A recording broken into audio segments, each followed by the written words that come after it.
বন্ধ করো। একটা ছবি তুললে হবে না, আরো ছবি তুলতে হবে।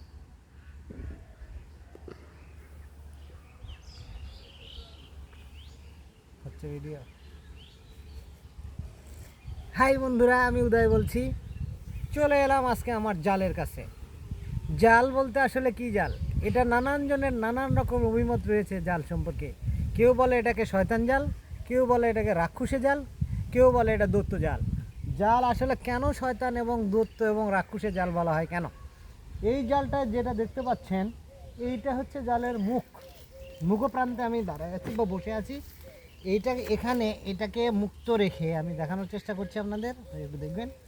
এটাকে খুলে এইটা মানে আপনার মাঝখান বরাবর জলের মধ্যে রাখা হয় এবং এর মধ্যে দৈত্য আকারের মাছ বলেন, সাপ বলেন, ব্যাঙ বলেন, চিকা বলেন, যত রকমের প্রাণী আছে সব কিছু ঢুকতে পারে এবং যে একবার এন্ট্রি দিবে দ্বিতীয়বার সে আর বেরোতে পারবে না। এই কারণে এই জালটাকে বলা হয় দৈত্য জাল, রাক্ষসী জাল, শয়তান জাল। অর্থাৎ শয়তান রকমের যত রকমের কাজ আছে এই জালের মধ্যে। জালের শেপটা দেখতে পাবেন, একটা নদীকে, ছোট্টখাট্ট একটা নদীকে পুরোটাই কভার করতে পারে এই জাল। এই জালের মধ্যে দিয়ে আপনি দেখেন, দেখানোর চেষ্টা করি। এই যে স্কোয়ার শেপে, এটা প্রত্যেকটা বিট স্কোয়ার শেপে থাকে এবং এখান দিয়ে তার বিট, এটা প্রত্যেকটা এক একটা পাড়া বলা হয়। এই পাড়ার মধ্যে দিয়ে মাছ বা যে কোনো জিনিস ঢুকলে আর বেরোতে পারে না।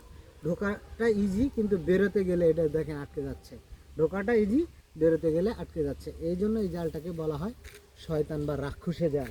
এই জাল দিয়ে একটা নদী পর্যন্ত কভার করা যায়, যেখান দিয়ে মাছ বা যে কোনো প্রাণী গেলে এর মধ্যে ঢুকতে বাধ্য, আর ঢুকলে আর বেরোতে পারবে না। আজ এই জাল থেকে আমি বিদায় নিচ্ছি। সবার জন্য শুভকামনা নিয়ে আমি উদয় চলে যাচ্ছি বিদায় যাচ্ছি না। আবার কোনো একটা মজাদার ভিডিও নিয়ে আপনাদের সঙ্গে আমি উদয় দেখা করব। সে পর্যন্ত সবাই ভালো থাকবেন, সুস্থ থাকবেন। Bye bye, tata.